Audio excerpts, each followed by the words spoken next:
नमस्कार, मैं दीपांजलि। आप सभी का स्वागत है इंडियन न्यूज के इस खास कार्यक्रम आधी आबादी में। आज हम जिन महान शख्सियतों के बारे में बात करने जा रहे हैं, उन्होंने अपने कम उम्र से ही अपनी खास पहचान भारतवासियों के दिलों में बना ली है। आज के इस वर्तमान समय में भारत की बेटियों ने हर क्षेत्र में अपने देश को गौरवान्वित किया है। जहां बेटियों को कई क्षेत्रों में प्रताड़ित किया जाता है, तो वहीं दूसरी ओर कई माता पिता अपनी बेटियों को प्रोत्साहित करने का कोई मौका नहीं छोड़ते। आइए जानते हैं कुछ ऐसे ही महिलाओं के बारे में जिन्होंने अलग अलग खेलों के मैदान में भारत को दुनिया भर में गौरवान्वित किया है।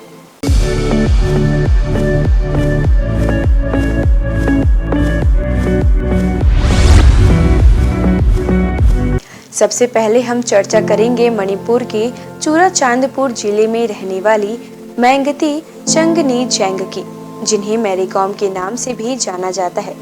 एक भारतीय महिला मुक्केबाज है। वे मणिपुर भारत की मूल निवासी है।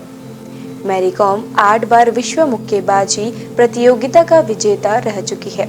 2012 ग्रीष्मकालीन ओलंपिक में उन्होंने कांस्य पदक जीता है। 2010 के एशियाई खेलों में कांस्य तथा 2014 के एशियाई खेलों में उन्होंने स्वर्ण पदक हासिल किया है। मैरी कॉम का जन्म 1 मार्च 1983 को मणिपुर के चुराचांदपुर जिले में एक गरीब किसान के परिवार में हुआ था। उन्होंने अपनी प्राथमिक शिक्षा लोकटक क्रिश्चियन मॉडल स्कूल और सेंट जेवियर स्कूल से पूरी की। आगे की पढ़ाई के लिए वह आदिम जाति हाई स्कूल इम्फाल गईं, लेकिन परीक्षा में फेल होने के बाद उन्होंने स्कूल छोड़ दिया और फिर राष्ट्रीय मुक्त विद्यालय से परीक्षा दी। मैरी कॉम की रुचि बचपन से ही एथलेटिक्स में थी। उनके मन में बॉक्सिंग का आकर्षण 1999 में उस समय उत्पन्न हुआ जब उन्होंने खुमान लंपक स्पोर्ट्स कॉम्प्लेक्स में कुछ लड़कियों को बॉक्सिंग रिंग में लड़कों के साथ बॉक्सिंग के दांवपेच आजमाते देखा। मैरी कॉम बताती हैं कि मैं वह नजारा देखकर स्तब्ध थी। मुझे लगा कि जब वे लड़कियां बॉक्सिंग कर सकती हैं तो मैं क्यों नहीं। साथ ही मणिपुरी बॉक्सर डिंगो सिंह की सफलता ने भी उन्हें बॉक्सिंग की ओर आकर्षित किया। वह एक गरीब कोम परिवार से थीं। उनके माता पिता मांगते तोनपा कोम और मांगते अखाम कोम पट्टेदार किसान थे जो झूम खेतों में काम करते थे। उन्होंने उसका नाम चुंगनेई जैंग रखा। कॉम विनम्र परिवेश में पली बढ़ी। अपने माता पिता को खेत से संबंधित कामों में मदद करने, स्कूल जाने और शुरुआत में एथलेटिक्स सीखने और बाद में एक साथ मुक्केबाजी करने में मदद की। वह एक ईसाई परिवार से आती हैं, बैप्टिस्ट परिवार। कॉम ने अपनी 6ठी कक्षा तक Loktak Christian model high school Moirang में पढ़ाई की और उसके बाद कक्षा 8 तक saint Xavier Catholic school Moirang में पढ़ाई की। इस समय के दौरान उन्होंने एथलेटिक्स, विशेष रूप से भाला और 400 मीटर दौड़ में अच्छी मात्रा में रुचि ली। यह इस मोड़ पर था डिंगो सिंह एक साथी मणिपुरी 1998 के बैंकॉक एशियाई खेलों से स्वर्ण पदक के साथ लौटा। कॉम याद करती हैं कि इसने मणिपुर में कई युवाओं को मुक्केबाजी में हाथ आजमाने के लिए प्रेरित किया था और उन्होंने भी इसे आजमाने के बारे में सोचा। कक्षा 8 की पढ़ाई पूरी करने के बाद मैरी कॉम कक्षा 9 और 10 की स्कूली शिक्षा के लिए आदिम जाति हाई स्कूल इम्फाल चली गई, लेकिन मैट्रिक की परीक्षा पास नहीं कर पाई। उनके लिए फिर से परीक्षा देने की इच्छा न रखते हुए उन्होंने अपना स्कूल छोड़ दिया और NIOS इम्फाल से परीक्षा दी और चुराचांदपुर कॉलेज से स्नातक की उपाधि प्राप्त की। कॉम ने स्कूल में वॉलीबॉल, फुटबॉल और एथलेटिक्स सहित खेलों में भाग लिया। यह डिंगो सिंह की सफलता थी जिसने उन्हें 2000 में एथलेटिक्स से मुक्केबाजी में जाने के लिए प्रेरित किया। उन्होंने इम्फाल में अपने पहले कोच के कोसान मोइती के तहत अपना प्रशिक्षण शुरू किया। जब वह 15 साल की थी तब उन्होंने इम्फाल स्पोर्ट्स अकादमी में पढ़ने के लिए अपना गृहनगर छोड़ने का फैसला किया। BBC के साथ एक साक्षात्कार में मेती ने उन्हें एक दृढ़ इच्छा शक्ति वाली, एक समर्पित मेहनती लड़की के रूप में याद किया, जिसने मुक्केबाजी की मूल बातें जल्दी से सीख लीं। इसके बाद उन्होंने खुमान लंपक में मणिपुर राज्य के मुक्केबाजी कोच M नरजीत सिंह के अधीन प्रशिक्षण लिया। कॉम ने बॉक्सिंग में अपनी रुचि अपने पिता से गुप्त रखी, जो खुद एक पूर्व पहलवान थे, क्योंकि उन्हें चिंता थी कि बॉक्सिंग से कॉम के चेहरे पर चोट लगेगी और उनकी शादी की संभावना खराब हो जाएगी। हालांकि उन्हें इसका पता तब चला जब 2000 में स्टेट बॉक्सिंग चैंपियनशिप जीतने के बाद कॉम की तस्वीर एक अखबार में छपी। 3 साल बाद उनके पिता ने बॉक्सिंग में कॉम की खोज का समर्थन करना शुरू कर दिया, क्योंकि वह बॉक्सिंग के प्रति उनके प्यार के प्रति आश्वस्त हो गए थे। आइए जानते हैं मैरी कॉम के उपलब्धियों व पुरस्कारों के बारे में जो उन्होंने देश के अलग अलग कोनों से बॉक्सिंग चैंपियनशिप में भारत के लिए जीते हैं और पूरी दुनिया में भारत का नाम रोशन किया है।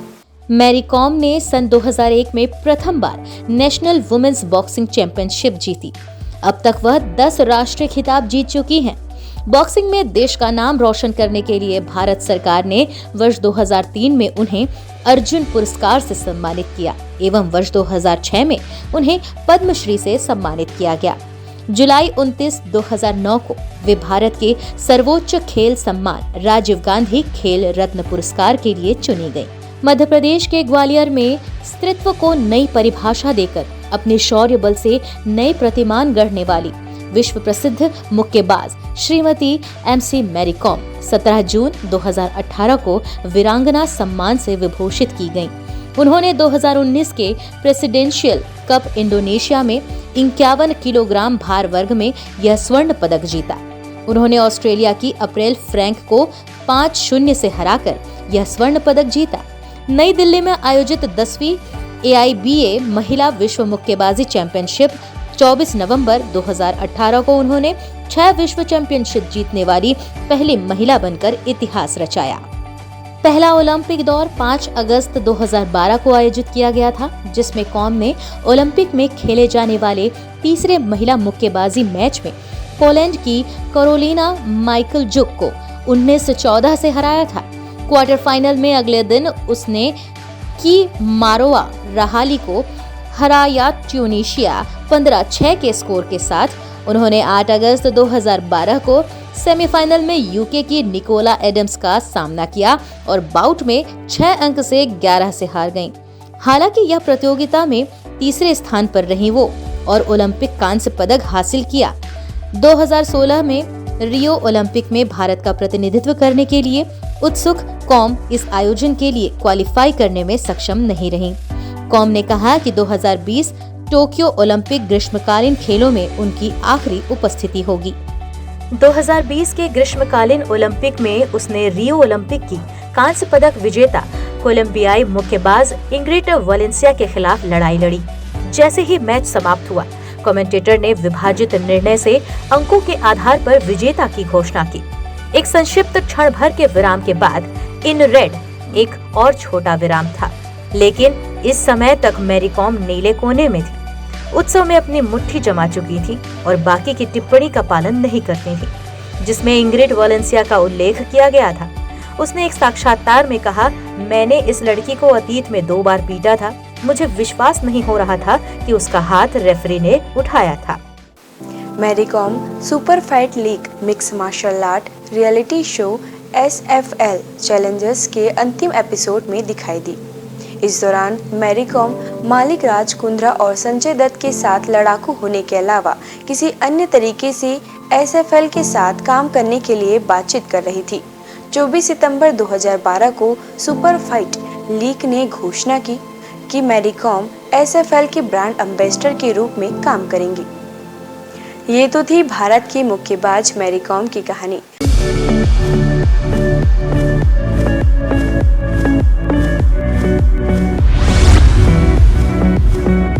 अब हम आपको ऐसे ही एक और महिला हस्तियों के बारे में बताएंगे जिनका मैरी कॉम की तरह ही भारत का नाम रोशन करने में बड़ा हाथ है।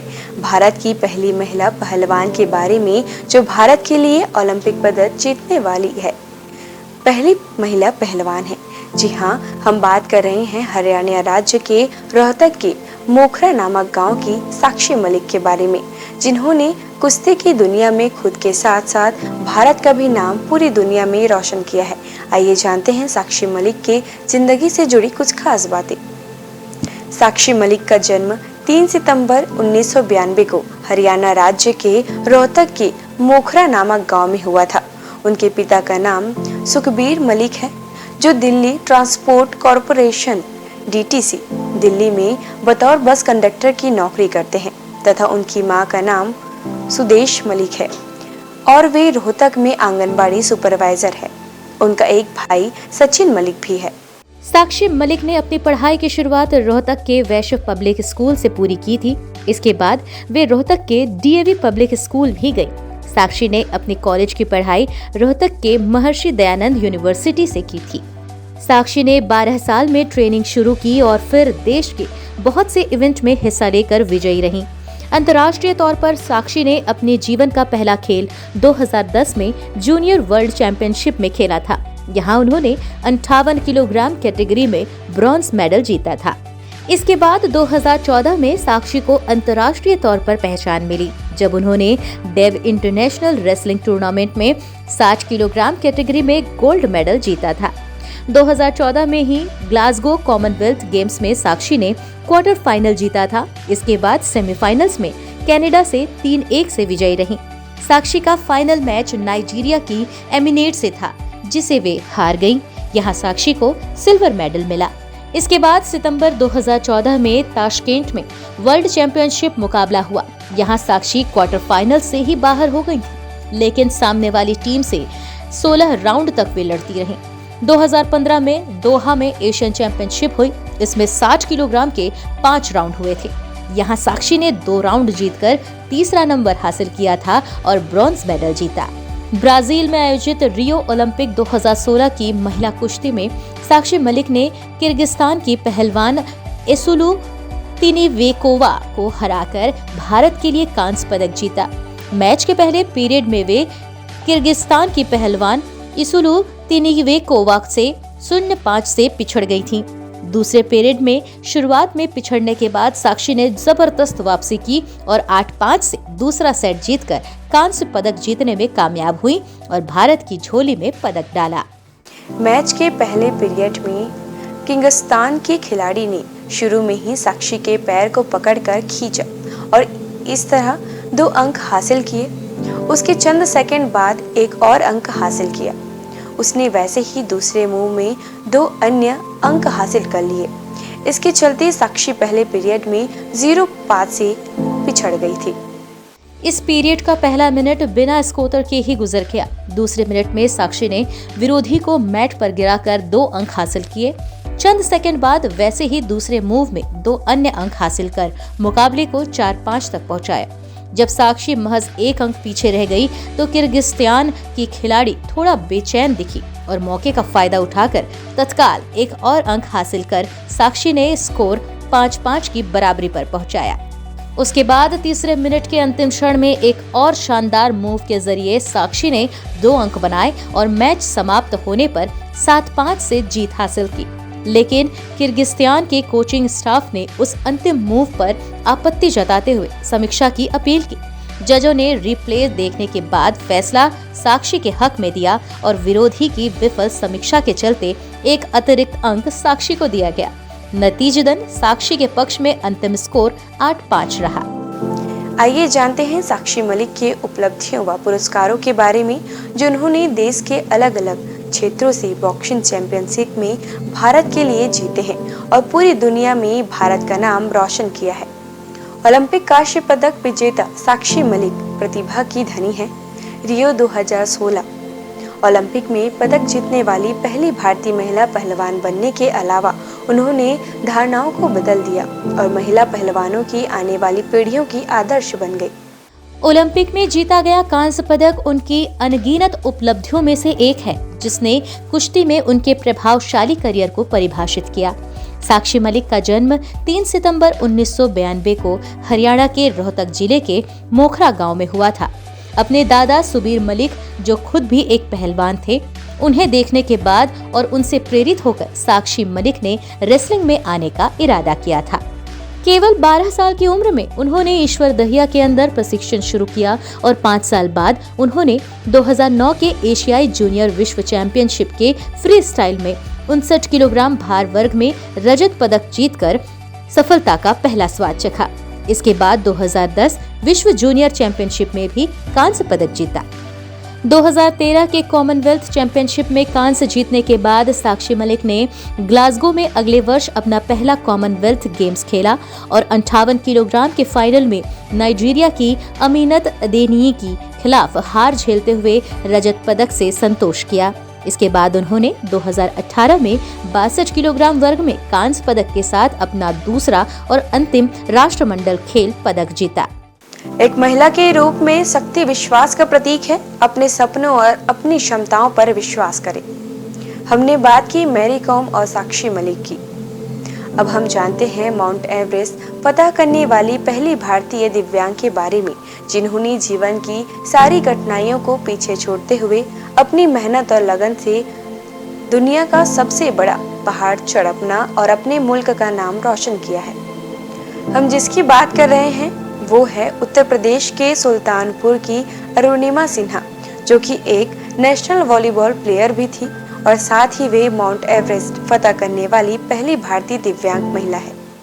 अरुणिमा सिन्हा का जन्म सन 1988 में उत्तर प्रदेश के सुल्तानपुर में हुआ। अरुणिमा की रुचि बचपन से ही स्पोर्ट्स में रही। वह एक नेशनल वॉलीबॉल प्लेयर भी थी।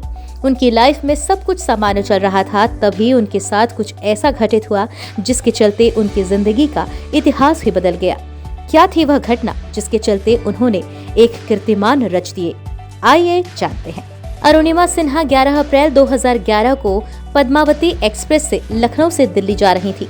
रात के लगभग 1 बजे कुछ शातिर अपराधी ट्रेन के डिब्बों में दाखिल हुए और अरुणिमा सिन्हा को अकेला देखकर उनके गले की चैन छीनने का प्रयास करने लगे, जिसका विरोध अरुणिमा सिन्हा ने किया तो उन शातिर चोरों ने अरुणिमा सिन्हा को चलती हुई ट्रेन बरेली के पास बाहर फेंक दिया, जिसकी वजह से अरुणिमा सिन्हा का बायां पैर पटरियों के बीच में आ जाने से कट गया। पूरी रात अरुणिमा सिन्हा कटे हुए पैर के साथ दर्द से चीखती चिल्लाती रही। लगभग 40-50 ट्रेनें गुजरने के बाद पूरी तरह से अरुणिमा सिन्हा अपने जीवन की आस खो चुकी थी, लेकिन शायद अरुणिमा सिन्हा के जीवन में किस्मत को कुछ और ही मंजूर था।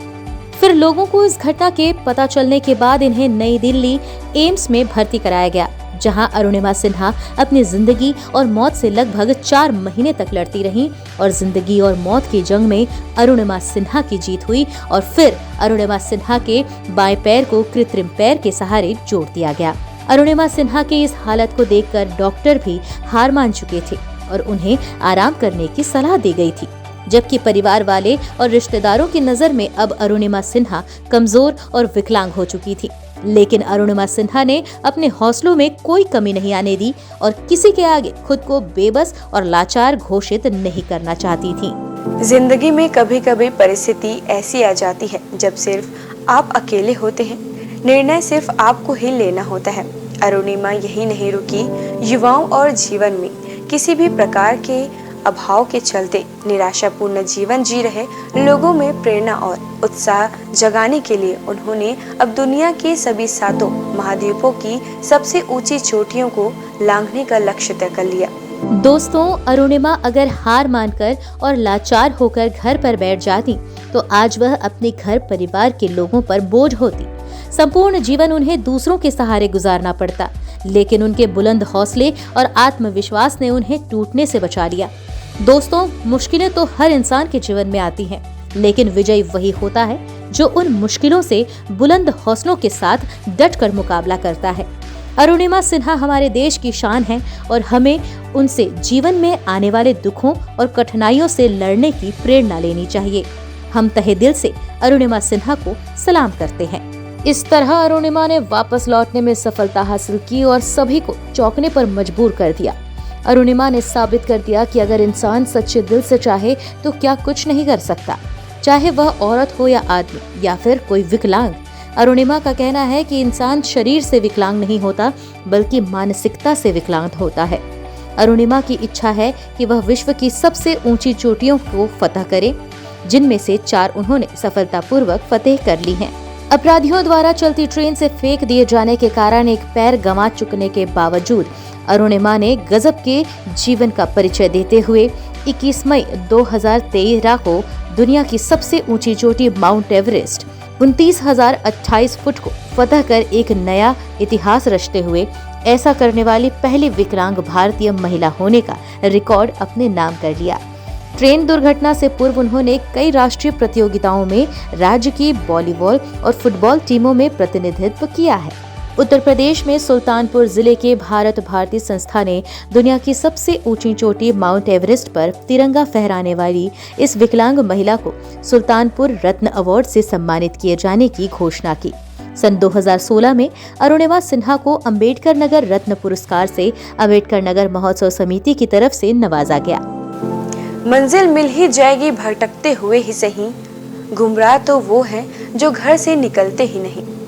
एक पैर होने के बावजूद उन्होंने एवरेस्ट की चढ़ाई पूरी कर ली और ऐसा करने वाली पहली भारतीय दिव्यांग महिला बन गई। इस यात्रा के दौरान कई बार ऐसे अवसर आए जब पूरी टीम ने सिन्हा को लौट आने के लिए कहा, पर वो नहीं मानी।